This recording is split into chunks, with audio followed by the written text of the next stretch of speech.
So you have a custom workflow and need tools other than the default tools provided to cater to the requirements of your workflow. You've come to the right place. I'll be explaining how to create your own tools in the model editor. The first stop is, you guessed it, the model editor. Here in the Tools section, not only are the existing tools listed, but there's a blue plus button that lets you create your own. After some basic steps like giving the tool a name, icon, and color, we get to the meat of the tool's power. The tool action dictates what the tool will do when you run it. Drawing a node will place a node on the map. Drawing a connection will join two nodes and create a connection. Drawing a node and connection will, yes, draw a node and a connection. Inserting a node will place a node into an existing connection, and inserting a section will place a section into an existing connection. The Run QC Modules option will run any quality control modules you create in that section of the model editor. Give us a comment below if you want to see a video detailing how to create quality control modules. The next few steps will depend on the tool action you select. Except for the Draw Node and Connection and Run QC Modules options, the steps are the same. You'll be able to add any attributes to the item that will be created if you so choose. You can specify the attribute and give it a specific value, or you can leave the value blank and, in the next step, prompt the user to enter the value of the attribute.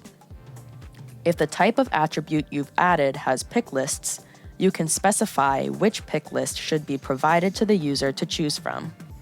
For example, if I'm using the Draw Node action and add node type to the node being drawn, I can select the Note pick list so that the user can only select options from that pick list, which, in this case, include Map Note and Spatial Note. If you're not sure what values exist in a pick list for that attribute, you can always double-check in that attribute's details in the Attributes section of the model editor.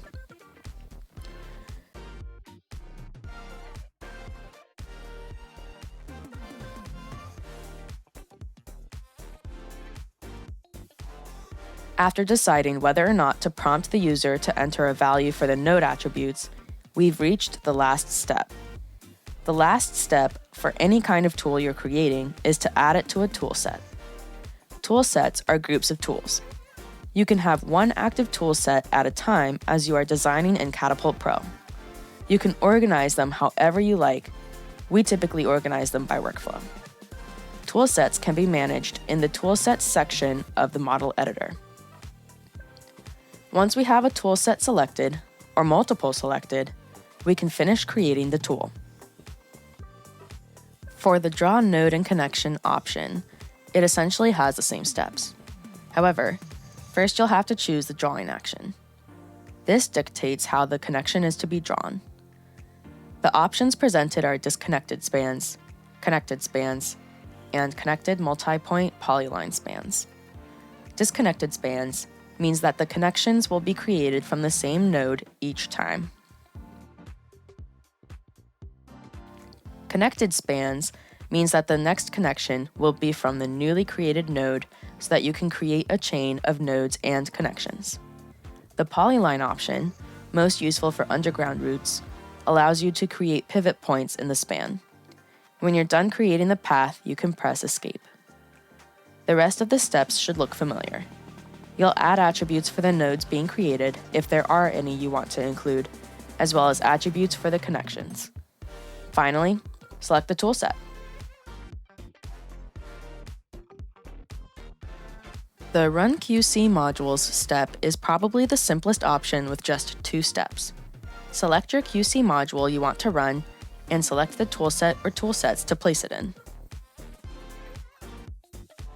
Let's take a look at an example. I'm going to create a tool for a bead workflow that will allow me to draw nodes that are service locations and allow me to select what type of service location it is, whether it's residential, commercial, or MDU. First, I'll need to make sure my attributes are set up properly. I'll need to add service location as an option under the node type attribute. I can add this value under any of these existing pick lists, but I think I'll create a new pick list and add it there.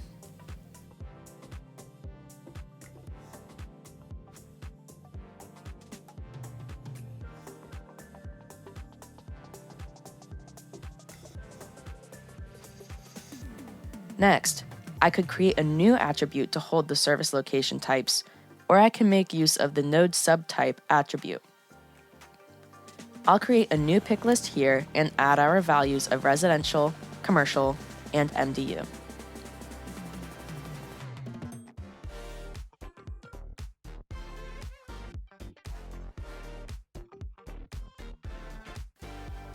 Now that those attributes are set up, I'll head over to the Tools section to create our tool. I'm going to name it Bead Walkout, but you can name it whatever you'd like. After styling it however you see fit, we'll choose the Draw Node tool action. We're going to specify the node type to be service location. Then we'll add the node subtype, but leave the value blank. Instead, we'll specify the service location pick list. Next, I'll select Yes for prompting the user to enter added node attributes and select a toolset to add it to. Let's go to the map page to test this out. I'm going to create a test job and make sure I select the toolset that has my new tool in it.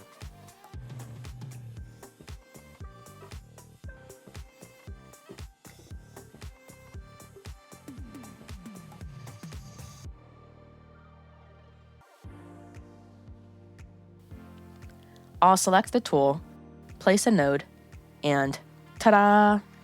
Now I'm being prompted to enter the node subtype, and I can keep adding nodes. Building tools is another way we strive to equip you with the flexibility and freedom to meet your needs. With that, I send you off to construct your own masterful creations of tools to serve you well. Leave a comment to help us improve our documentation or comment any questions you have below. Let us know what videos you'd like to see next. Thanks for watching!